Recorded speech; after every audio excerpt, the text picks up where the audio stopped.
The lord. దేవాది దేవునికి వందనాలు చెల్లించుకొంచున్నాను. మన ప్రభు అయిన యేసుక్రీస్తు వారి నామంలో ప్రతి ఒక్కరికి శుభాభివందనాలు తెలియచేసుకొంచున్నాను. ప్రీవియస్ వీడియోలో మందిర ప్రతిష్ఠ సమయంలో సొలొమోను చేసిన ప్రార్థనను 35 వచనాల నుంచి 43 వచనాల వరకు మనం ధ్యానించుకున్నాం. మొదటి రాజుల గ్రంథము 8వ అధ్యాయము 44వ వచనం నుండి, మరియు నీ జనులు తమ శత్రువులతో యుద్ధం చేయుటకై నీవు వారికి పంపించు ఏ స్థలముకైనను బయలుదేరినప్పుడు నీవు కోరుకునిన పట్టణం తట్టును, నీ నామఘనతకు నేను కట్టించిన మందిరం తట్టును, యెహోవావగు నీకు వారు ప్రార్థన చేసిన ఎడల ఆకాశమందు నీవు వారి ప్రార్థన విన్నపములను విని వారి కార్యమును నిర్వహించుము. పాపము చేయనివాడు ఒకడును లేడు. వారు నీకు విరోధంగా పాపం చేసిన ఎడలనేమి నీవు వారి మీద కోపగించుకొని వారిని శత్రువుల చేతికి అప్పగించిన ఎడలనేమి వారు వీరిని దూరమైనట్టు కానీ దగ్గరైనట్టు కానీ ఆ శత్రువుల దేశంలోనికి చెరగా కొనిపోయినప్పుడు వారు చెరగా కొనిపోబడిన దేశమందు తాము చేసిన దానిని మనసునకు తెచ్చుకొని మేము దుర్మార్గులమై ప్రవర్తించి పాపము చేసితిమని చెప్పి తమ్మును చెరగా కొనిపోయిన వారి దేశమందు చింతించి పశ్చాత్తాపడి నీకు విన్నపం చేసిన ఎడల తమ్మును చెరగా కొనిపోయిన వారి యొక్క దేశమందు పూర్ణ హృదయంతోనూ పూర్ణ ఆత్మతోనూ వారు నీ తట్టు తిరిగి నీవు వారి పితరులకు దయచేసిన దేశము తట్టును, నీవు కోరుకొనిన పట్టణము తట్టును, నీ నామ ఘనతకు నేను కట్టించిన మందిరం తట్టును నిన్ను గూర్చి ప్రార్థన చేసిన ఎడల ఆకాశమను నీ నివాస స్థలమందు నీవు వారి ప్రార్థనా విన్నపములను విని వారి కార్యమును నిర్వహించి నీకు విరోధముగా చేసిన నీ జనుల ఏ తప్పుల చేత నీ విషయమై అపరాధులైరో ఆ తప్పులను వారికి క్షమించి వారిని చెరలోనికి కొనిపోయిన వారు వారిని కనికరించినట్లు వారి ఎడల కనికరము పుట్టించుము. వారు ఐగుప్తు దేశములో నుండి ఆ ఇనుప కొలిమిలో నుండి నీవు రప్పించిన నీ జనులను నీ స్వాస్థ్యమునై ఉన్నారు. కాబట్టి నీ దాసుడనైన నేను చేయు విన్నపము మీదను ఇశ్రాయేలీలకు నీ జనులు చేయు విన్నపం మీదను దృష్టి ఉంచి వారు ఏ విషయముల యందు నిన్ను వేడుకొందురో ఆ విషయముల యందు వారి విన్నపములను ఆలకించుము.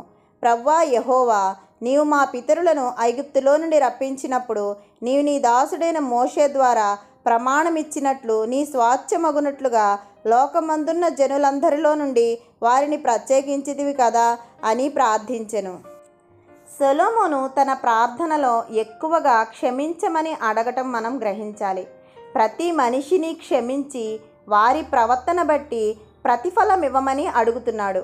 దేవుడు క్షమించిన మనిషి జీవితంలో క్రమశిక్షణ లేకపోతే ఆ క్షమాపణకి మనం విలువ ఇవ్వనట్లే. దేవుని వద్ద నుండి వచ్చే శిక్ష ఎప్పుడు మనిషికి క్రమశిక్షణ నేర్పించడానికే. పాపము అంటే మన క్రియల వలన మాత్రమే కలిగేది అని మనం అనుకుంటాం, కానీ కాదు. పాపము అంటే హృదయంలో దేవునికి వ్యతిరేక ఆలోచనల నుంచే పుడుతుంది. సొలొమోను పరదేశుల ప్రార్థన కూడా ఆలకించమని దేవునికి మనవి చేస్తున్నాడు.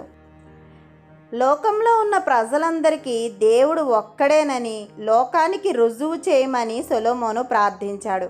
మరియు దేవుని మందిరము అందరికీ ప్రార్థనా మందిరమని ప్రార్థించాడు.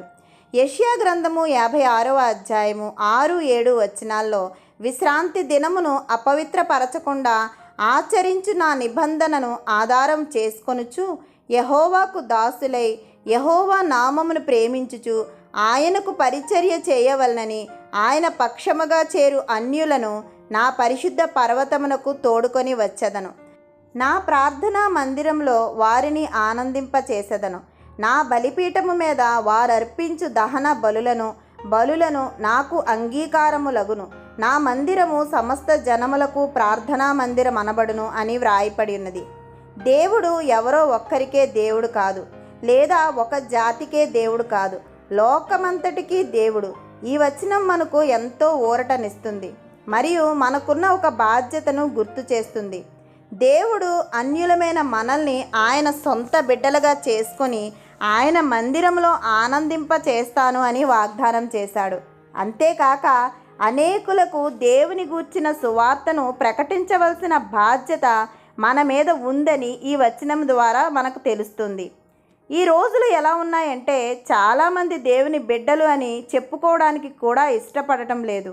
కొందరైతే తాము చెయ్యాల్సినవి మందిరానికి వెళ్ళాం కదా, కానుకలు ఇచ్చాం కదా, అంతే నామకార్థపు క్రైస్తవులుగా ఉన్నారు. దేవుడు మనకిచ్చింది విలువ కట్టలేని అమూల్యమైన రక్షణ. ఈ రక్షణను మనం పొందుకోవడమే కాదు, ఈ రక్షణ సువార్తను అందరికీ పంచిపెట్టాలి. అనేకులను సత్యమార్గంలోనికి మనం నడిపించాలి. సొలొమోను శత్రువుల విషయంలో సహాయం కోసం ప్రార్థించాడు. ఇక్కడ సొలొమోను ఎంత జ్ఞాన హృదయంతో ప్రార్థించాడో మనం గ్రహించాలి.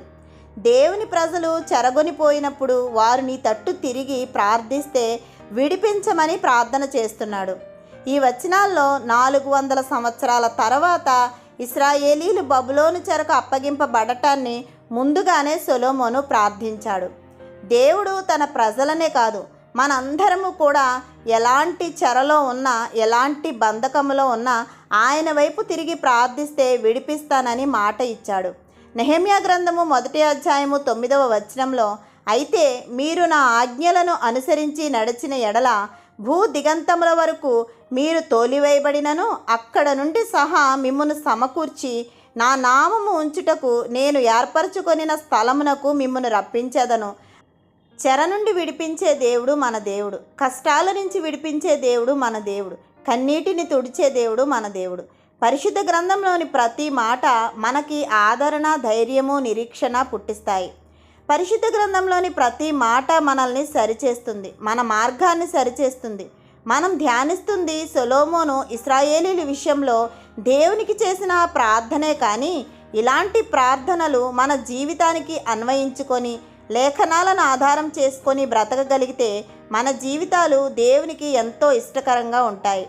దేవుడు ఇశ్రాయేలీలను ఐగుప్తు ఇనుప కొలిమిలో నుండి విడిపించాడు, తన సొత్తుగా చేసుకున్నాడు.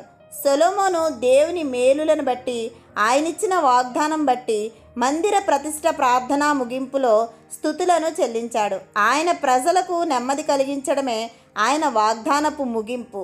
సొలొమోను కాలంలో ప్రజలు శాశ్వత నెమ్మది పొందారు. మన జీవితాల్లో కూడా సమాధానము, నెమ్మది కొరకు మనము ఎంతో ఆశతో కనిపెడుతూ ఉంటాము. అన్నీ ఉంటాయి కానీ హృదయానికి శాంతి ఉండదు, నెమ్మది ఉండదు. మరి మన జీవితాలకి నెమ్మది కలగాలంటే మనమేం చేయాలి? ప్రభువైన యేసుక్రీస్తు వారి ద్వారానే దేవునికి మానవునికి మధ్య జరిగే సంధి వలనే మనిషికి శాశ్వత నెమ్మది కలుగుతుంది. మనిషికి నెమ్మది లేకపోవడానికి కారణము మానవునిలో ఉన్న అవిధేయత. అవిధేయతతో నశించేవారు హృదయాన్ని కఠినపరుచుకుంటారు, రక్షణ వార్తను అంగీకరించరు.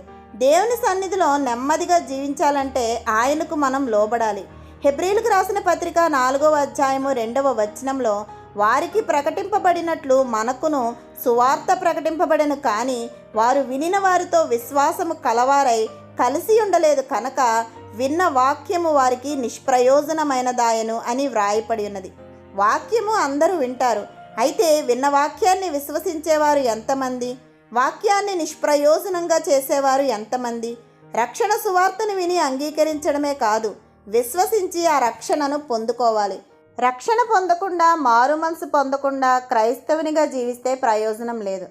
నీ దారి మార్చుకోకుండా దేవుని దారిలో నడుస్తున్నట్టు ముసుగు వేసుకోవడం వల్ల నీకు నీవే కీడు చేసుకోవడమే కాక, గొర్రెల వంటి ప్రజలు అనేకులు నీ మార్గాన్నే అనుసరించి నిజ దేవుణ్ణి సరైన రీతిలో తెలుసుకోలేకపోతారు. అందుకే మనుషులు చేసే వాటిని చూసి ఎవరో చెప్పేది విని దాన్ని పాటించకూడదు. ఎవరు ఏం చెప్పినా, ఎలాంటి త్రోవ చూపించినా పరిశుద్ధ లేఖనాలను ఆధారం చేసుకొని వాక్య ప్రకారం మనం సాగిపోవాలి. మన దేవుడు మన రక్షణ కోసం మనకి లేఖనాలను ఇచ్చాడు, వాటిని వివరించే సేవకులను ఇచ్చాడు. ఇవన్నీ కాక ఆయనే స్వయముగా మనతో మాట్లాడుటకు ఇష్టపడుతున్నాడు. దేవుణ్ణి విశ్వసిద్దాం, ఆయన ఇచ్చిన లేఖనాలను ఆధారం చేసుకుందాం, ఆయనకు లోబడి జీవిద్దాం, తద్వారా దేవుని దీవెనలను పొందుకుందాం. మన ప్రభువైన యేసుక్రీస్తు వారి కృప మనందరి జీవితాల్లో సమృద్ధిగా ఉండాలని ప్రార్థిస్తూ ఆమెన్. మీ అనుదిన ప్రార్థనల్లో నన్ను, నా కుటుంబాన్ని జ్ఞాపకం చేసుకోవాల్సిందిగా మనవి చేస్తున్నాను. దేవుని మాటలు మీకు నచ్చితే లైక్ చేయండి, సబ్స్క్రైబ్ చేయండి. దేవుని మాటలను అనేకులకు షేర్ చేయండి. ఇంకా పరిశుద్ధ గ్రంథంలో భక్తులు చేసిన ప్రార్థనలను, విజ్ఞాపనలను మనం ధ్యానం చేసుకోవడానికి కావలసిన దేవుని కృపా నడిపింపుల కొరకు మనందరము ప్రార్థిద్దాం. ఆమెన్.